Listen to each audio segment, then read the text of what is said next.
Voilà, bonsoir chers internautes, on va attendre un peu que les gens se connectent. Dans 2 minutes, on va démarrer le live. Bonjour tout le monde, bonjour, ceux qui sont déjà en ligne. Plutôt bonsoir si vous voulez aussi, bonsoir tout le monde, ceux qui sont déjà en ligne, déjà connectés. Bonsoir monsieur Moutabakan, heureux moi aussi de vous suivre, j'apprends beaucoup de vous. Vous êtes franchement un expert émérite en marketing. Bonsoir à Amina, Cheikh Diagne, Matar Si, bonsoir. Et merci beaucoup Matar, le spécialiste du marketing vente, de la gestion de la force de vente. Bonsoir, Cheikh Lai Bamba, bonsoir tout le monde. Donc, je vais fermer un peu la fenêtre.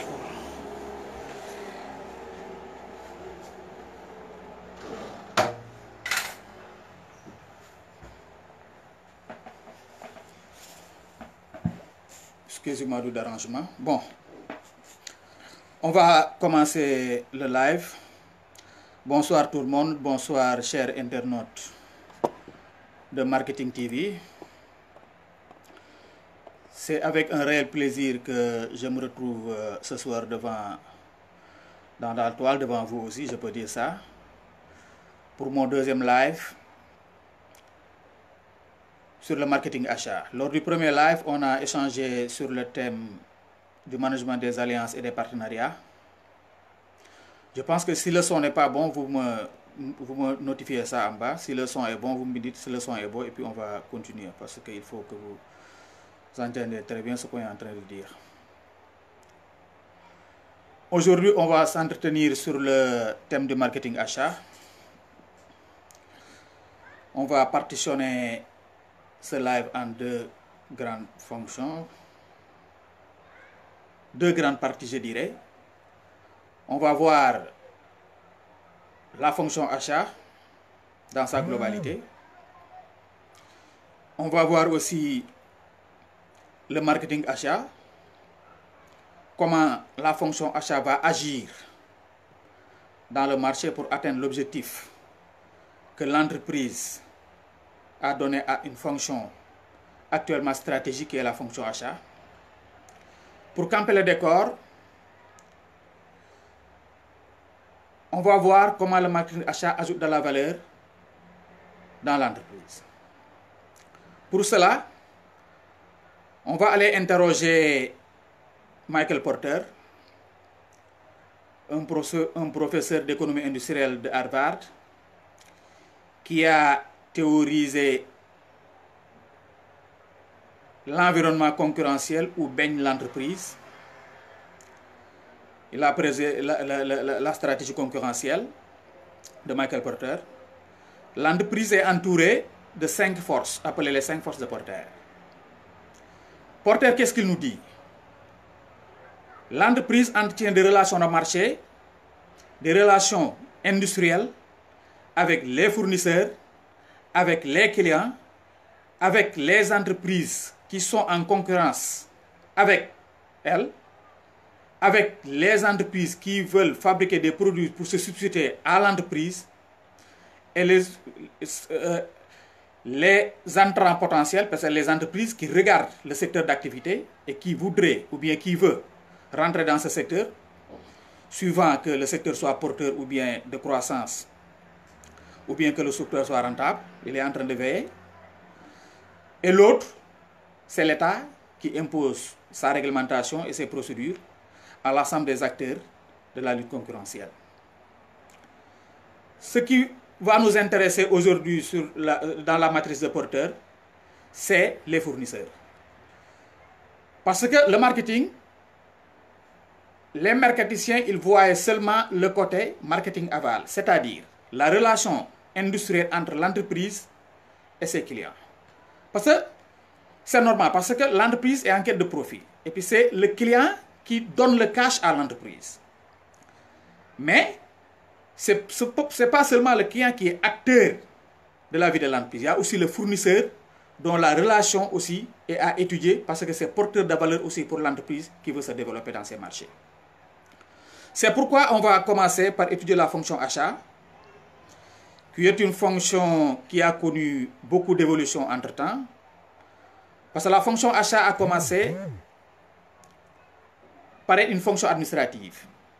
La fonction administrative, c'est géré par l'achat routinier, parce que c'est des administratifs simples, qui regardent les besoins de l'entreprise et qui achètent dans le marché spot ou bien dans le marché sans pour autant aussi regarder quels sont les enjeux de ces achats. La fonction a évolué pour être une fonction négociatrice, c'est-à-dire il met en confrontation l'offre et la demande. Mais il n'y a pas assez de stratégie qui entoure l'acte d'achat. Troisième étape, avec la concurrence accrue, avec la saturation des marchés, parce qu'on ne peut pas avoir raison avec le marché, parce que souvent, quand le marché est hyper concurrentiel, le prix de vente est dicté par le marché. Agir, c'est un peu difficile. Donc, il faut regarder de l'autre côté, c'est le côté amont des fournisseurs pour pouvoir, quelles sont les niches de valeur qu'on peut avoir pour pouvoir aussi gérer les recettes de l'entreprise. On va agir sur deux leviers.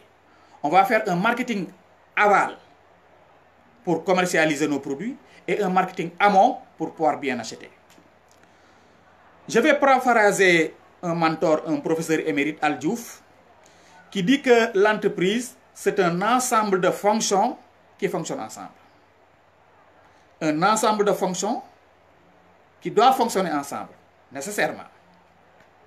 Je salue Al Diouf au passage, un grand professeur, un mentor, un grand mercaticien aussi. Dans l'entreprise, on peut identifier trois grandes fonctions dans l'entreprise. Il y a la fonction approvisionnement, il y a la fonction production, il y a la fonction commercialisation. C'est les trois grandes fonctions. On va s'intéresser, notre segment amont, c'est-à-dire la relation industrielle entre l'entreprise et ses fournisseurs, c'est-à-dire que l'approvisionnement. Qu'est-ce que c'est la fonction achat? Entre-temps, la fonction achat a évolué pour suivre les contraintes et les évolutions du marché et de son environnement. Nécessairement. Parce que de l'autre côté, souvent, il y a une saturation de niche de valeur sur le côté client. Et puis quand les clients ont un fort pouvoir de négociation sur l'entreprise, il y a nécessairement une réduction de profit de l'entreprise due aussi à une stabilisation des prix de vente. Qu'est-ce que l'entreprise doit faire maintenant?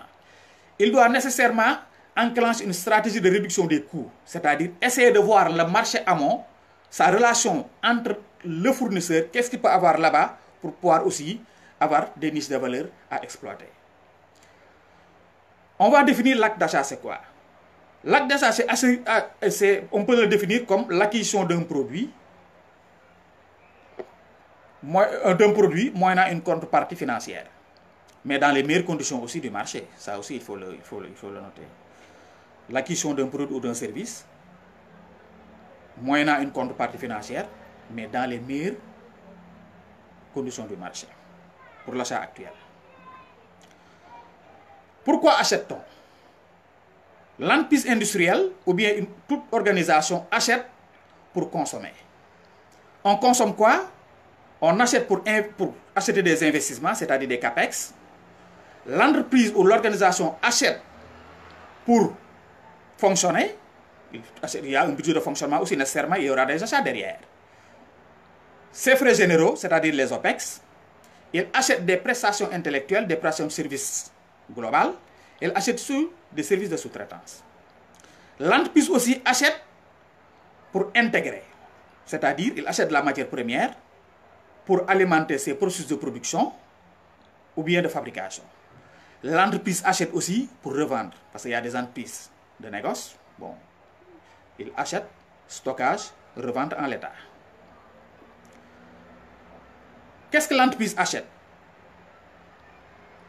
Nous allons dégager deux grandes familles d'achats, catégories d'achat ou bien types d'achat si vous voulez. Les achats hors production, les AHP, et les achats de production. Ces deux grandes catégories d'achats, on va voir après.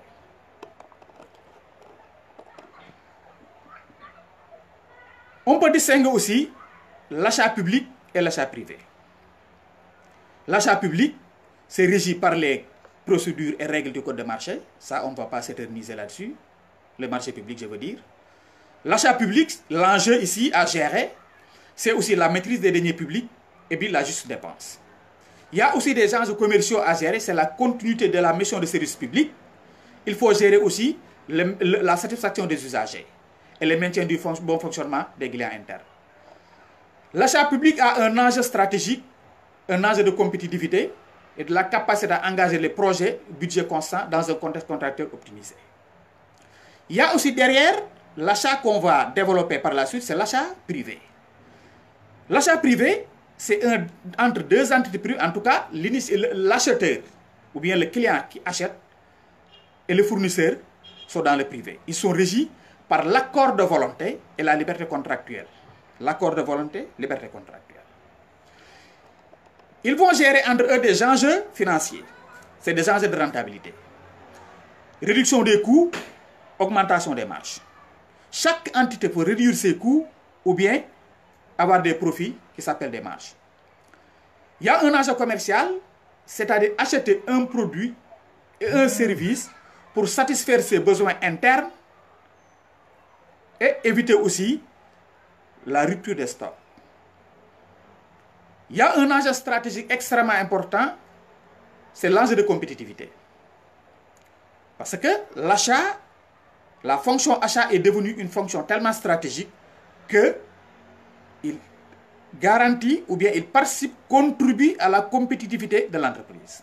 En agissant sur quoi?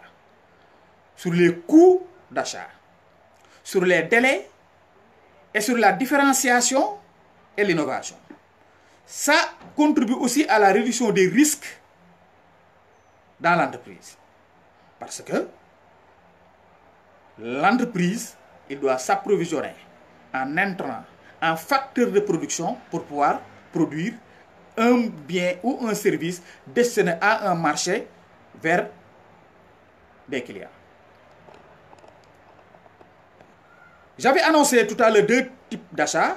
Les achats à paie, c'est-à-dire que les achats hors production, qui consistent dans sa globalité, qui est commun aussi, est nécessaire à toutes les structures.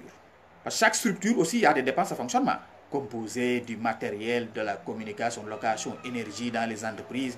Il y a aussi l'achat de sous-traitance, la location, la communication. Tout ça, c'est des achats OPEX. On les appelle des OPEX. Pour ceux qui... Les gens qui connaissent ce genre de littérature. Il y a aussi les achats de CAPEX, c'est-à-dire les achats d'investissement. Les machines de production, les grands investissements que l'entreprise va consentir pour pouvoir aussi produire. Ça aussi, c'est de grands types d'achats.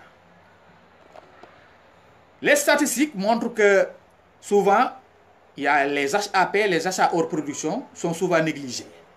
Pourtant, ils représentent une masse colossale dans le budget d'achat d'une entreprise. Des statistiques ont montré que c'est entre 15 à 50% du total des achats globaux, représentant aussi 10 à 25% du chiffre d'affaires de l'entreprise. Donc, c'est des achats qu'on doit étudier, qu'on doit analyser pour pouvoir aussi dégager des niches d'optimisation et des niches de recherche de réduction de coûts.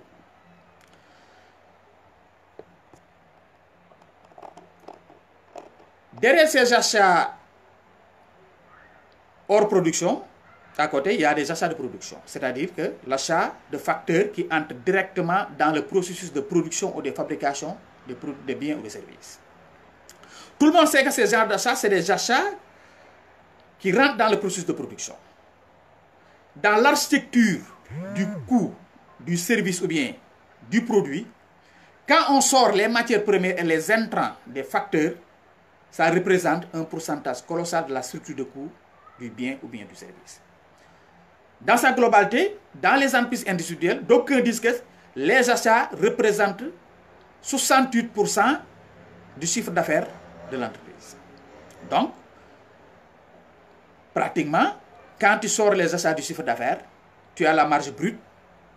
Quand tu sors 60%, 68 à 70% du chiffre d'affaires, En entreprise industrielle, donc, tu sors, c'est une masse énorme d'argent qu'on peut analyser et regarder comment on va faire pour avoir de l'optimisation normale.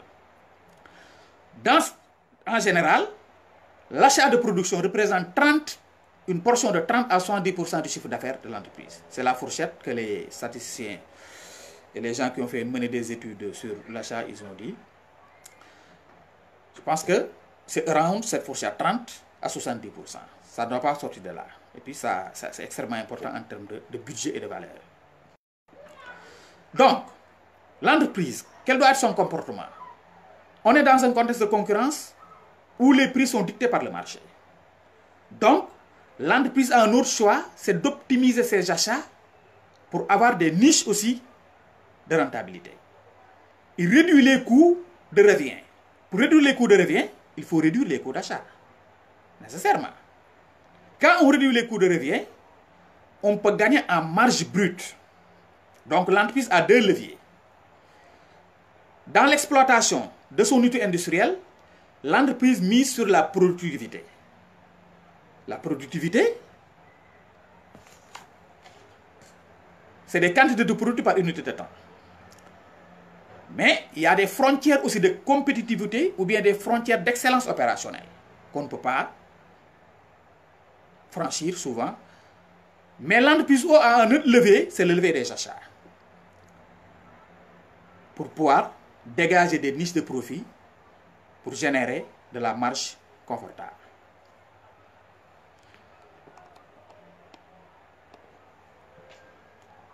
Si vous prenez le compte des résultats d'une entreprise, on va expliquer un peu comment faire pour calculer le chiffre d'affaires global de l'achat. Vous prenez le compte de résultats, vous allez prendre les classes 60, les comptes 60 qui représentent les achats. Souvent les comptables peuvent être à l'aise sur ça. Les comptes 61 qui représentent les services extérieurs, additionné avec le compte 62 qui représente autres services extérieurs, ça représente la masse globale de l'achat. Quand tu retranches le chiffre d'affaires du budget global de l'achat, tu tombes sur la marge brute. C'est cette marge-là qui va être utilisée pour rémunérer l'ensemble des acteurs ou bien faire les frais financiers, sortir le coût de la main-d'œuvre, ensuite tomber jusqu'au résultat opérationnel, bien le résultat opérationnel. D'après les études, Segos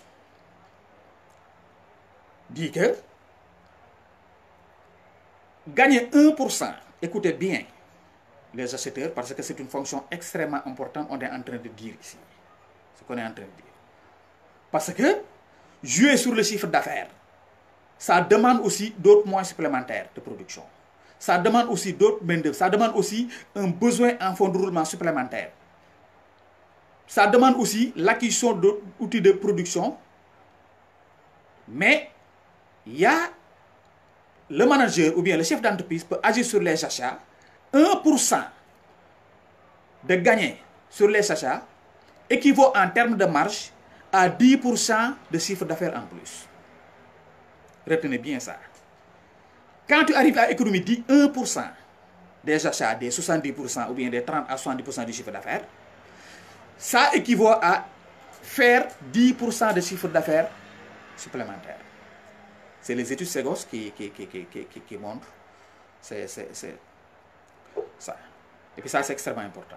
Ces 1% économisé tombe directement dans le résultat de l'entreprise. Donc, la fonction achat est devenue une fonction stratégique de l'entreprise, une fonction qui doit attirer ou bien l'attention de tout manager, comment gérer cette fonction pour pouvoir avoir une niche de valeur ou bien pouvoir optimiser et chercher des collaborations pour pouvoir gagner en réduction de coûts et en réduction de coûts de revient. Extrêmement important.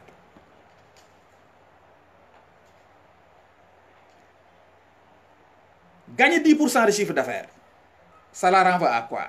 Ça la renvoie à augmenter le besoin de fonds de roulement. Aussi. Un BFR aussi, on ne peut pas aller à la banque. Bon, c'est un besoin en fonds de roulement pour pouvoir exploiter l'outil de production. Donc, regarde les achats pour gagner quelque chose sur les achats, c'est mieux que de prendre de la masse d'argent, injecter dans l'outil de production, ensuite pour pouvoir être dans l'aléatoire, c'est-à-dire que si on produit, on pourra aussi atteindre les 10% de chiffre d'affaires. Point d'interrogation. Donc il faut bien étudier l'achat.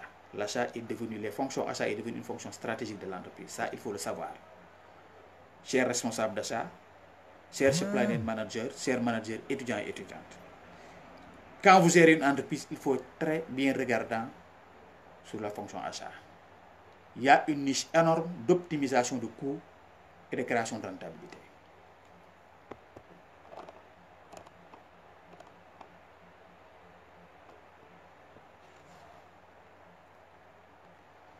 On va voir l'organisation de la fonction achat. La fonction achat, il y a la politique achat qu'il faut voir, et puis les relations entre la fonction achat et l'entreprise. Parce qu'il ne faut pas oublier que l'entreprise, c'est un ensemble de fonctions qui fonctionnent ensemble. La fonction achat, la fonction production, la fonction marketing, la fonction RH, toutes ces fonctions doivent entrer en symbiose, marcher ensemble pour que l'entité puisse fonctionner de façon optimale. Donc la fonction achat, c'est une fonction transversale. Il ne faut pas oublier que c'est une fonction support. On l'appelle fonction support. C'est une fonction transversale entre toutes les grandes fonctions de l'entreprise parce que son rôle principal, c'est d'étudier le besoin interne et de regarder le marché externe pour pouvoir trouver les produits et les services pour satisfaire le client interne.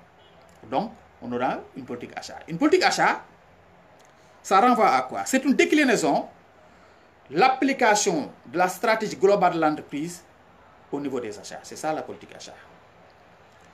Il y a la politique produit, il y a la politique fournisseur, il y a beaucoup de détails qu'il faut voir quand on fait une politique achat. La politique achat est déclinée aussi en objectifs. Qu'est-ce que la fonction achat s'est assignée comme objectif en termes d'économie, en termes de cost saving, en termes de cost killing. Aussi en termes de satisfaction du besoin du client interne. Il ne faut pas oublier que le client interne aussi, c'est les fonctions de l'entreprise. Parce que la fonction achat achète dans le marché extérieur pour satisfaire les clients internes en termes de consommation, de fonctionnement ou bien d'intrants dans l'activité d'exploitation de l'entreprise. La fonction achat aussi a d'autres objectifs de partenariat, des objectifs aussi de gestion de risque aussi extrêmement importants. Il y a des objectifs aussi de relations fournisseurs. Il peut avoir aussi, la fonction achat peut avoir aussi des règles de déontologie. Parce que vous savez pertinemment que la fonction achat, comme ça draine des appétits, parce qu'il y a une masse d'argent qui circule entre l'entreprise et les fournisseurs, c'est une fonction très corruptogène. Ça aussi, il faut le savoir.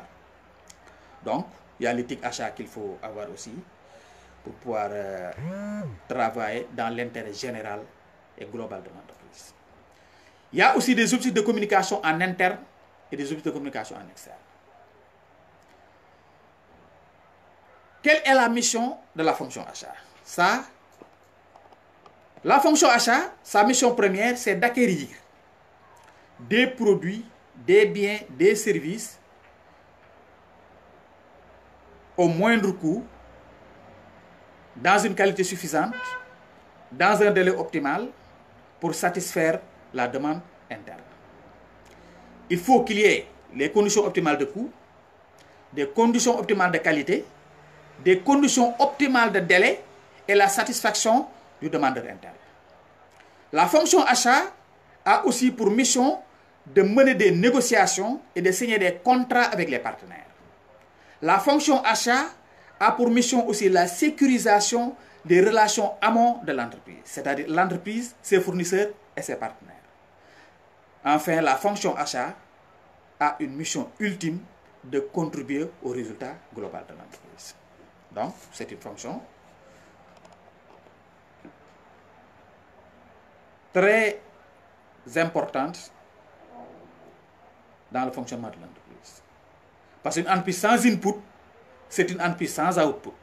Parce que le processus de production, il faut mettre des intrants pour pouvoir sortir des livrables.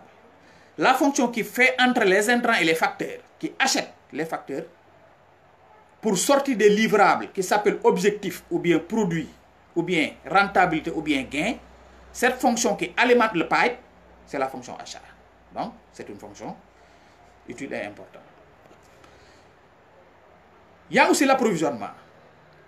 C'est l'achat soft. Après les achats, c'est l'approvisionnement maintenant qui va dérouler le reste du processus. C'est calcul de rentabilité, de quantité de produits à commander, c'est la pro. De passer les commandes, c'est la pro qui le fait. Le suivi des livraisons, c'est la pro, et la gestion des stocks. On va regarder de près le processus achat. Quelles sont les différentes étapes du processus achat? Les acheteurs, vous êtes dans un processus des successions d'étapes de transformation pour sortir un livrable qui s'appelle un objectif du processus.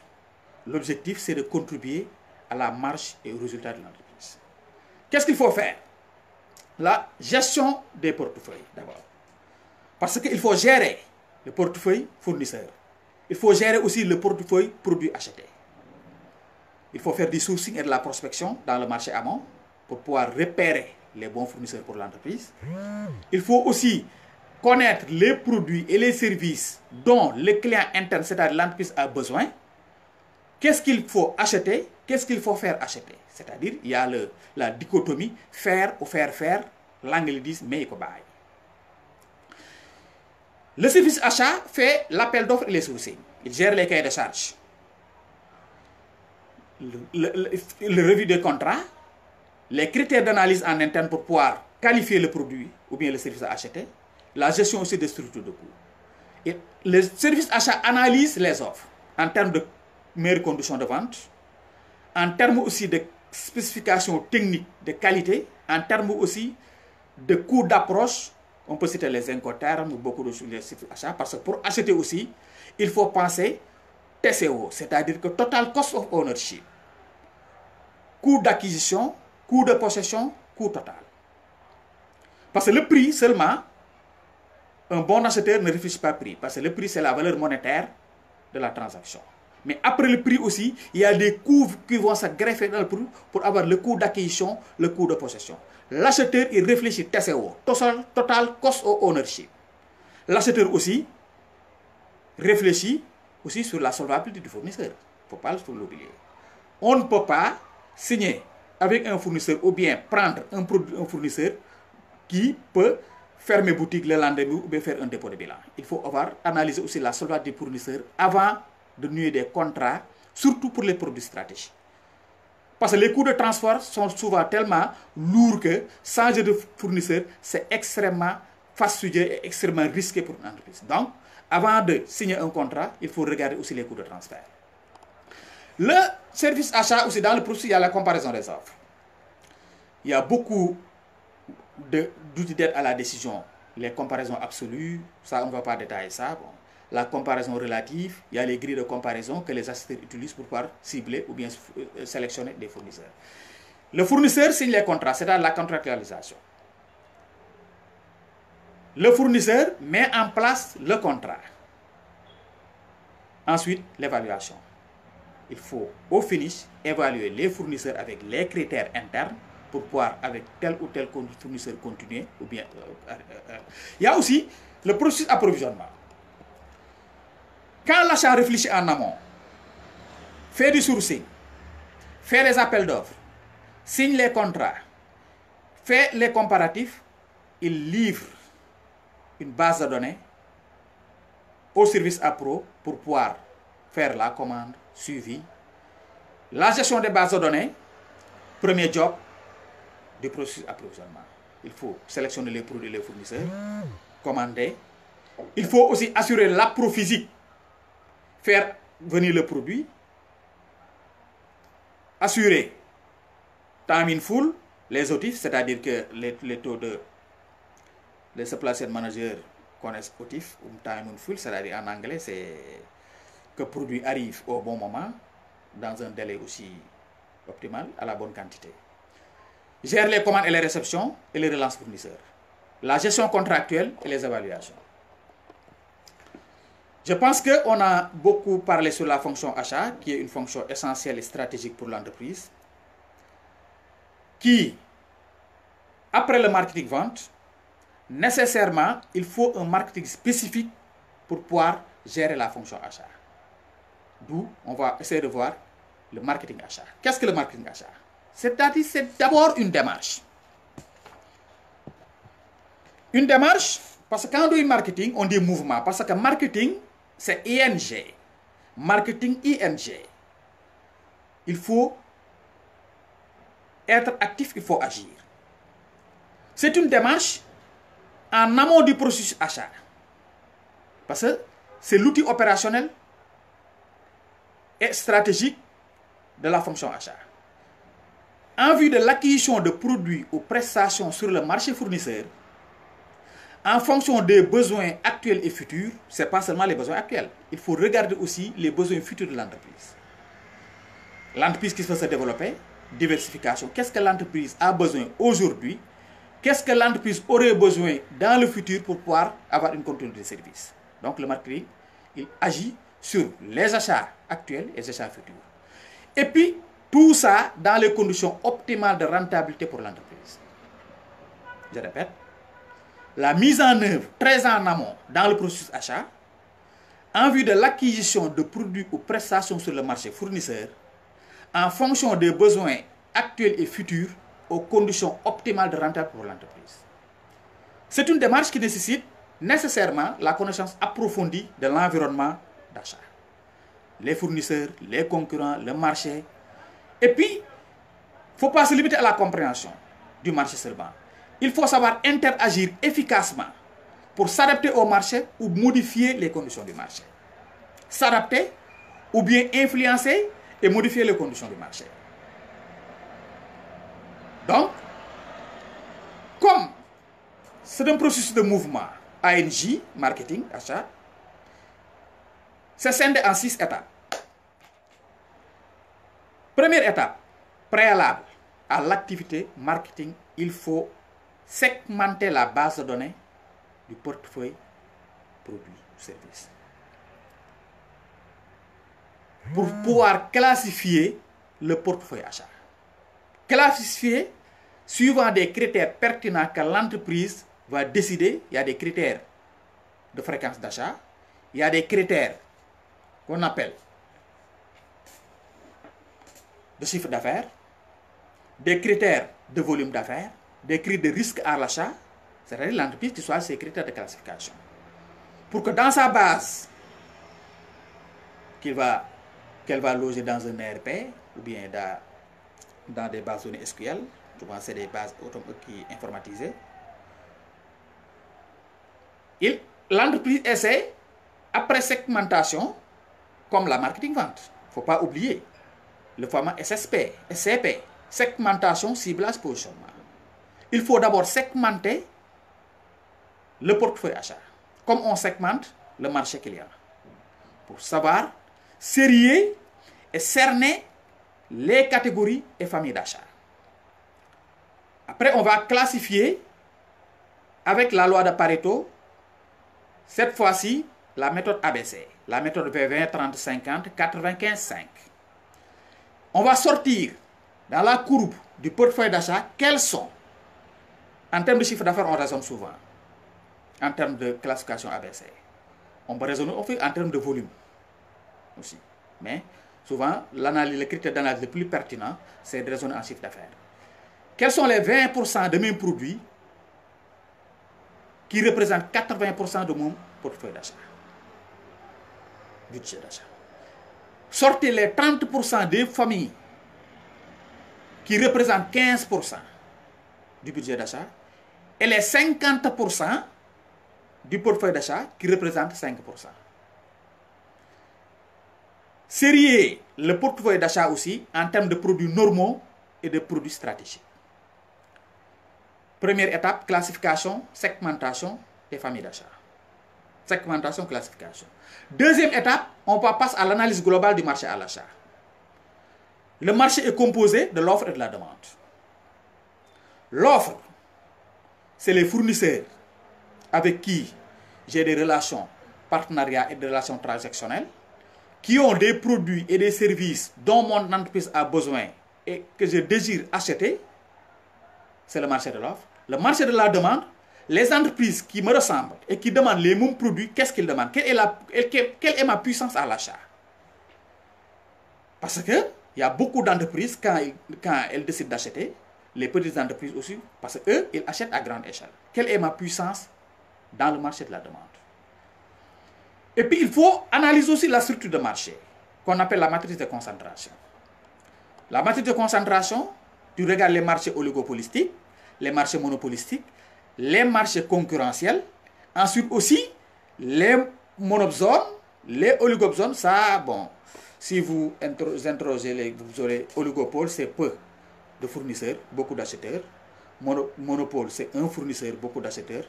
L'inverse, c'est monozone, oligozone. On n'a pas besoin de s'attarder là-dessus. Il faut aussi ce qu'on appelle visualiser le portefeuille achat dans la matrice des achats. La matrice des achats, c'est un croisement de deux paramètres pertinents pour analyser un phénomène. Une matrice, il faut bien retenir, c'est le croisement de deux paramètres pertinents pour analyser un phénomène. On croise la rentabilité, l'impact sur la rentabilité des achats, et puis le risque à l'approvisionnement. Quatrième étape, il faut diagnostiquer la situation achat de l'entreprise pour élaborer des stratégies. Cinquième étape, on passe à la mise en œuvre, c'est-à-dire le plan d'action de la stratégie élaborée.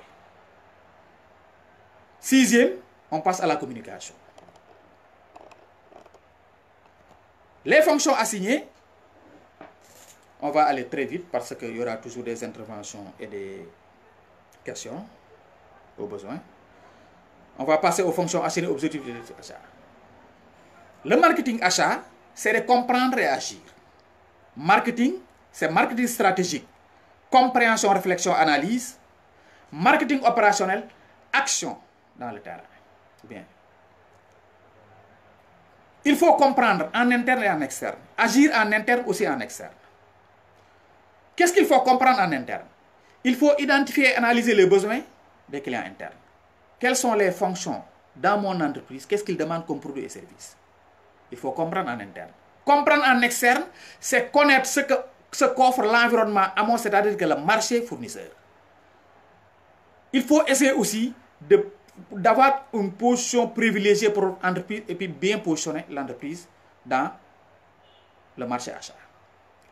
Il faut agir en interne, c'est-à-dire que orienter la définition des besoins. Parce que le service achat, c'est le service de conseil et de qualification de besoins. On ne peut pas aussi, les achats, ils conseillent la production. Les achats conseillent les RH. Les achats conseillent la finance. Parce que c'est les maîtres, ils maîtrisent le marché achat, ils connaissent le produit. Il faut aider à la qualification, à orienter les besoins internes. Il y a aussi un besoin de crédibilisation de la fonction achat, c'est le self-marketing achat. Quand tu es au cœur du processus de l'entreprise, il faut savoir aussi se self-marketiser. Moi, je suis là, je représente ça, mon poids, c'est ça. Agir en externe, c'est donner envie aux fournisseurs de travailler avec votre entreprise.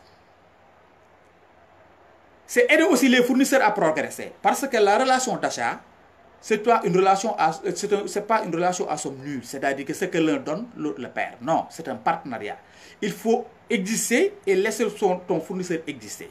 Parce que si ton fournisseur disparaît, il y a là, quand tu auras besoin, tu es obligé de changer de fournisseur. Et puis les coûts de transfert, on avait dit en amont, c'est extrêmement. Il faut développer aussi des partenariats. Nécessairement,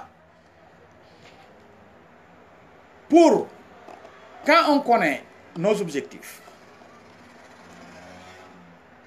quand notre fonction est bien définie, on connaît ce que l'entreprise attend de la fonction achat, on a un levier stratégique, c'est l'achat stratégique. On a l'achat opérationnel, c'est-à-dire le plan d'action et la communication. Il faut maintenant agir. Pour agir, il faut avoir des outils et des leviers. On va décliner 3 outils du marketing achat. Il y a les outils de l'information. Il y a les outils d'organisation, des outils de communication. Ça, c'est les 3 outils utilisés en marketing achat pour pouvoir atteindre les objectifs assignés à la fonction achat. S'informer, bien s'organiser et bien communiquer. Pour s'informer, l'activité de veille marketing est extrêmement important parce qu'on est à la période de l'intelligence marketing. On peut dire même de l'intelligence économique. L'information devient le carburant stratégique du business. Il faut s'informer. Ce n'est pas pour rien l'intelligence économique, c'est la collecte de l'information, traitement, diffusion aux acteurs économiques, protection de l'information aussi et sécurisation. Quand le marketing aussi utilise les leviers de l'intelligence économique, de l'intelligence marketing, pour regarder aussi le marché fournisseur, pour ne pas être surpris. Parce qu'il faut aussi surveiller les manœuvres stratégiques dans le marché amont. Tu peux avoir un fournisseur, ton concurrent achète le fournisseur, tu n'es pas au courant, il va faire quand ton concurrent contrôle ton fournisseur stratégique, ton entreprise est proche de mettre la clé sous la paille. Parce que ton concurrent peut empêcher ton fournisseur stratégique d'avoir des relations d'affaires avec toi. Donc, il faut avoir de l'intelligence marketing, surveiller l'environnement, les manœuvres stratégiques. Qu'est-ce qui se passe dans l'environnement marché? Il faut être aware. Il faut collecter l'information et analyser l'information. Quelle information collecter? C'est l'information de marché, l'offre et la demande. Il faut toujours regarder sur la nature de l'offre et la demande. Collecter l'information, c'est étudier la demande interne. La fonction achat avec le levier marketing doit étudier la demande interne. Il faut étudier le marché amont pour connaître l'offre. Extrêmement important. Il faut connaître l'offre. Qu'est-ce qui est disponible? Qu'est-ce qui n'est pas disponible? Qu'est-ce que je peux avoir? Où est-ce que je peux l'avoir? Comment je peux l'avoir? Il faut aussi influencer. C'est aussi, il y a le marketing aussi de l'influence. Favoriser une adéquation entre les possibilités du marché et les besoins de l'entreprise. L'adaptation. Un acheteur doit être capable de s'adapter à l'environnement. Parce que quand on ne peut pas influencer favorablement, on essaie de s'adapter. Regarder ce qu'il y a dans le marché amont, essayer de l'adapter dans mon processus de production si c'est possible. Dans la collecte, il y a les informations internes qu'on a citées, c'est-à-dire la demande interne, le marché amont, et puis l'adéquation et l'adaptation de l'offre externe dans l'entreprise. Il y a aussi la collecte des informations externes. Quelles sont les informations externes? C'est les informations des marchés nationaux et étrangers. Parce que le marché est devenu global. Think global, act local. Il faut penser le marché dans sa globalité. L'acheteur aussi, la fonction achat, je dirais, doit aussi être au courant des innovations technologiques. Parce qu'il y a des stratégies de remplacement. Il y a l'obsolescence programmée des produits. Tu peux se fixer sur un produit or que ce produit est en rupture de fabrication dans son fournisseur. Il faut suivre aussi l'évolution technologique. Il faut aussi faire du benchmarking. Le benchmarking, c'est regarder ce qui se passe dans les autres concurrents. Est-ce que ma structure de coût est inférieure ou supérieure dans le marché de l'achat aux structures de coût de mon concurrent? Pour ça, il faut chercher l'information dans l'approche documentaire. Il y a la presse, les annuaires, les banques de données, les questionnaires adressés aux fournisseurs. Il faut souvent faire des panels de fournisseurs pour poser la question aux fournisseurs pour avoir des informations. Il faut aussi faire l'approche de l'enquête terrain. C'est quoi? C'est approcher les syndicats professionnels, les ambassades, les fournisseurs, les congrès, les salons, fréquenter les expositions. Il faut aussi faire de la prospection internationale et regarder et s'étalonner ton service achat avec ce qui se passe à l'extérieur. Extrêmement important. Pour accéder aussi à l'international, quand moi je suis une petite entreprise, il y a une stratégie qu'on appelle le piggyback, le portage. Je vais nouer des partenariats avec une entreprise qui est bien ancrée dans un environnement donné. Cet environnement je ne peux pas avoir accès à l'information. Par exemple, on choisit un pays comme la Chine, on va se porter sur une grosse entreprise pour aller recueillir des informations dans le marché chinois pour pouvoir avoir des opportunités d'affaires qu'on peut avoir dans ce marché. C'est ça que le piggyback. Le piggyback, c'est celui qui est porté et le porteur. Il y a aussi les appels d'offres. Il y a les gens qui font des appels d'offres à blanc. Les DRP à blanc. Pour pouvoir connaître les prix du marché, tu lances des appels d'offres. Il y a beaucoup d'entreprises qui vont... Même pour renouveler ton fichier fournisseur, tous les fournisseurs qui répondent à l'appel d'offres, c'est les fournisseurs qui existent. Les fournisseurs, entre-temps, qui ont fait faillite ou bien qui sont en difficulté, qui ne répondent pas, tu essaies de regarder pourquoi ils ne répondent pas. Pourquoi ces fournisseurs, actuellement, disparaissent de mon fichier. On peut faire des appels d'offres, c'est des outils aussi, des subtilités que les entreprises font pour pouvoir renouveler le fichier fournisseur. Après la collecte, il faut analyser l'information. Pour analyser l'information, il y a des outils techniques propres au marketing achat qu'il faut utiliser. C'est l'analyse de la matrice d'achat. La matrice des achats, on l'avait énoncé précédemment. C'est une matrice qui croise la rentabilité, l'impact sur la rentabilité de mes achats sur la rentabilité, c'est-à-dire les enjeux financiers, on le croise avec les risques à l'approvisionnement. Ça, si on croise les deux critères, ça nous permet d'analyser un phénomène spécifique et puis de prendre dans cette matrice, d'insérer les familles d'achat pour pouvoir en découler des stratégies et des plans d'action.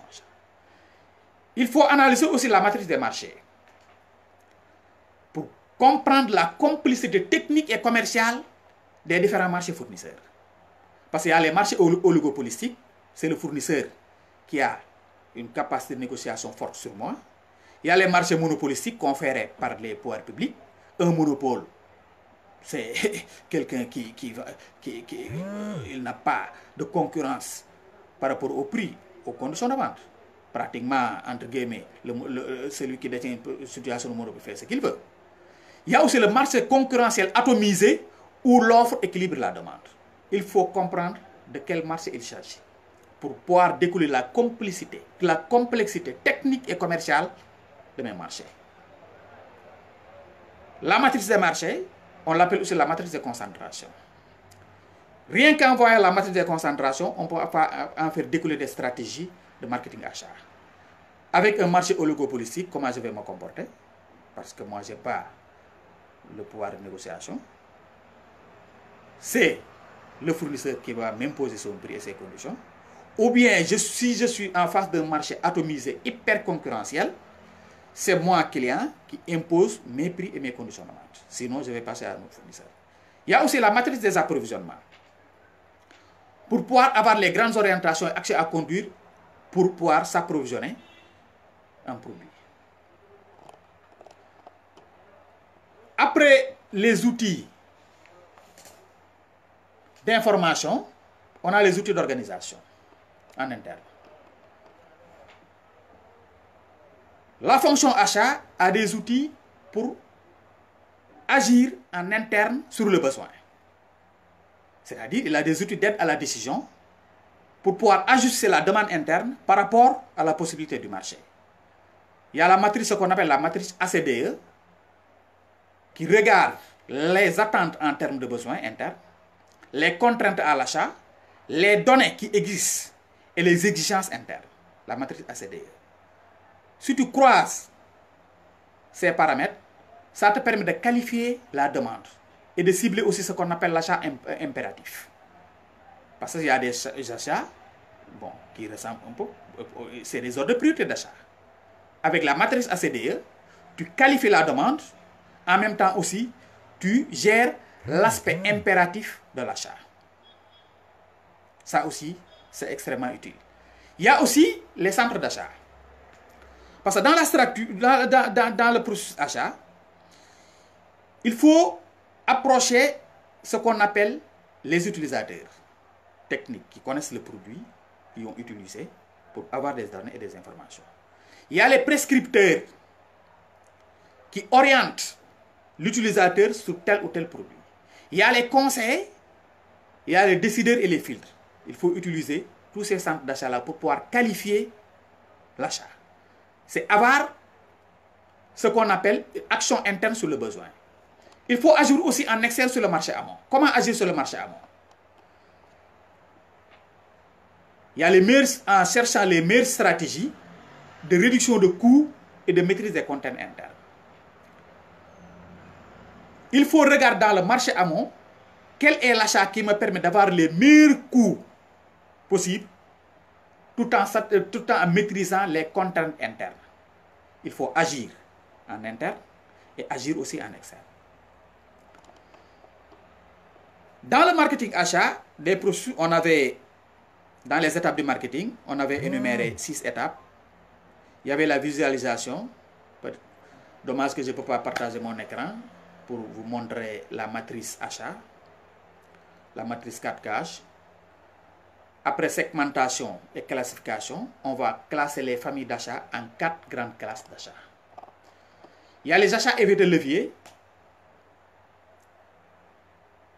Il y a les achats non critiques. Il y a les achats critiques et les achats stratégiques. La segmentation sert à sérier les achats en 4 types d'achats. On les met dans la matrice d'achat. Ensuite, pour en découler des stratégies. Pour la stratégie effet de levier, on choisit la stratégie pour le volume. L'acheteur, on peut prendre un acheteur technicien, un commercial, pour pouvoir gérer ce type d'achat. Pour les achats non critiques, la stratégie de prix, un agent d'approvisionnement comme acheteur. C'est ça, c'est pour le recrutement. Pour les achats critiques, où la rupture de stock n'est pas tolérée, parce qu'il y a des risques énormes dans l'approvisionnement. Mais il y a un enjeu financier faible. Il faut prendre un acheteur technique, un négociateur aussi, celui qui peut sécuriser les approvisionnements et optimiser les coûts. Il faut agir en sécurisation de volume et recherche de nouvelles sources. Pour les achats stratégiques, ça, il faut un acheteur professionnel. Parce que quand tu perds un produit stratégique, l'entreprise est dans l'agonie. Sinon, tu perds pratiquement le produit le plus stratégique de l'entreprise. Le facteur stratégique, pour renouveler ce fournisseur, c'est extrêmement difficile. Donc, ce type d'achat-là, l'achat stratégique, il faut nouer des alliances stratégiques. On avait vu ça dans l'autre live. C'est le management des alliances et des partenariats. Il faut faire ce qu'on appelle SRM, Supply Relationship Management. Il faut surveiller l'intégration verticale. C'est un mot extrêmement utile pour l'acheteur professionnel. Dans la manœuvre stratégique qui se passe dans l'environnement fournisseur, il faut regarder quel fournisseur est acheté par quel client. Quand ton concurrent achète ton fournisseur stratégique, ça, c'est problématique, c'est problème, comme disent ces problèmes. Il faut essayer de comprendre les manœuvres stratégiques actuelles et les potentielles manœuvres stratégiques, surtout l'intégration verticale amont et l'intégration verticale aval. Quand un concurrent, quand un fournisseur achète son entreprise client, c'est l'intégration verticale aval. Quand moi, entreprise, j'achète mon fournisseur stratégique, on l'appelle l'intégration verticale amont. C'est des manœuvres stratégiques très courantes dans le marché de l'achat et de la fourniture. On va passer aux outils de la communication. Pour terminer, parce que le temps qui nous est imparti, ça reste 7 minutes. Comme le mix vente, la fonction achat aussi le marché a un mix achat. Mix fonction achat, c'est le marché. Le marché, c'est mon entreprise. Il faut que moi, je me crédibilise dans mon entreprise. Et puis, je vais essayer aussi de me positionner dans mon entreprise comme étant un partenaire stratégique. C'est-à-dire le self-marketing interne. Mon produit que je vends, c'est le service que la fonction achat apporte à l'entreprise. C'est son produit. C'est les 4 P de McCarthy plus le M du marché. La distribution, c'est comment j'organise mes approvisionnements. Le prix, c'est le coût que représente la fonction achat dans la structure du coût global de l'entreprise. Est-ce qu'il y a une adéquation entre le coût de la fonction achat et les profits générés par la fonction achat? Ça aussi, c'est le prix que la fonction achat aussi doit justifier pour pouvoir aussi être rentable dans l'entreprise. Et la promotion, il faut mieux se vendre, à l'interne comme à l'externe. Il y a aussi des outils de communication externe. Il y a l'outil CPAF qu'on utilise aussi pour assurer la promotion interne de la fonction achat, autant pour moi. CPAF comme communication externe, dite promotionnelle, des acheteurs vers les fournisseurs. Donc, la fonction achat, à travers le marketing achat, a besoin d'une communication externe, dite promotionnelle, des acheteurs vers les fournisseurs. C'est-à-dire que les acheteurs, ils parlent avec le marché amont, c'est-à-dire le marché fournisseur. Comment faire? Il faut faire connaître son entreprise. Il faut éditer des brochures, fréquenter des salons. Il faut sensibiliser certains fournisseurs stratégiques par des débats, par des conférences, en animant des blogs, des sites internet et des journées d'accueil aussi. Il y a des entreprises qui organisent des journées portes ouvertes pour accueillir certains fournisseurs, pour les sensibiliser sur la chaîne de valeur. Parce qu'il y a la chaîne de valeur externe, amont, et la chaîne de valeur interne. L'entreprise, en termes de supply chain, l'entreprise étendue, c'est des fournisseurs vers les clients des clients. C'est une jonction des chaînes de valeur internes et les chaînes de valeur externes. Donc l'entreprise peut convier des fournisseurs en chaîne de valeur externe côté amont pour pouvoir les sensibiliser, débattre avec eux, maîtriser les structures de coûts, maîtriser leur chaîne de valeur pour pouvoir aussi bâtir un bon partenariat. Il faut aussi, dans les actions de communication externe, inviter les entreprises à agir. Faire agir les fournisseurs, jugés importants, par des séminaires de formation. Parce qu'une entreprise peut convier des fournisseurs et les former. C'est pour avoir des relations de partenariat étroites, pour avoir une meilleure information des fournisseurs, leur donner des informations stratégiques pour pouvoir aussi avoir une bonne collaboration. Il faut offrir ce qu'on appelle faire aimer l'entreprise aux partenaires importants. Les partenaires doivent aimer l'entreprise. Pour les fidéliser, pour qu'ils puissent participer à la génération de profits, il faut aussi que les partenaires soient en symbiose, soient en connexion, soient en synchronisation stratégique avec votre entreprise. L'entreprise est aimée par ses partenaires. Ça, c'est le Graal. Qu'est-ce qu'on fait? On donne des cadeaux et des invitations à des manifestations. Il y a beaucoup d'entreprises qui donnent des cadeaux dans, des fois le 31 décembre, des fois Nouvel An, des fois beaucoup de choses. C'est pour manifester la réciprocité. Aussi, inviter les partenaires les inviter dans des manifestations aussi pour pouvoir nouer des partenariats de fidélité, des partenariats aussi de coopération étroite entre les fournisseurs et l'entreprise. Il y a aussi des grilles. Ça reste 5 minutes. On va laisser place aussi pour regarder s'il y a des questions à répondre, pour voir. Je pense qu'on a parlé des leviers d'information. On a aussi parlé des leviers d'organisation interne, externe, et des leviers aussi de communication. Et les outils stratégiques à la disposition de l'acheteur à travers le marketing achat pour pouvoir aussi atteindre les objectifs achats assignés par la stratégie globale de l'entreprise.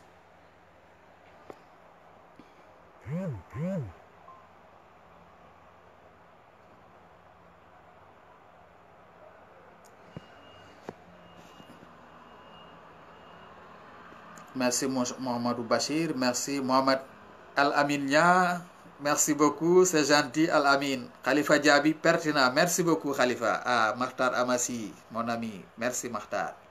Merci, c'est très gentil. Merci. Khalifa, merci. Bonsoir. Diouf, Diam. Très bien, Diouf, merci beaucoup. Lai Bamba, merci beaucoup Lai. Marketing TV, très pertinent, très intéressant aussi. Parce que ça permet aussi de révéler les talents, ça permet aussi de partager les connaissances stratégiques, ça permet aussi de faire beaucoup de choses. Merci beaucoup. Monsieur Khan, merci beaucoup. J'apprends beaucoup de vous. Franchement, c'est merveilleux. J'apprends beaucoup de vous. Je regarde vos lives, je rate jamais vos lives parce que franchement, c'est plein d'expériences, plein d'enseignements pour nous, les mercaticiens, les jeunes pousses mercaticiens, quoi. Il faut qu'on apprenne des stratèges mercatiques comme vous, très expérimentés, qui ont fait leurs preuves aussi dans la stratégie comme dans la partie opérationnelle du marketing, qui sont bien connus au local comme à l'international. Je pense que le temps qui nous est imparti, ça reste 3 minutes.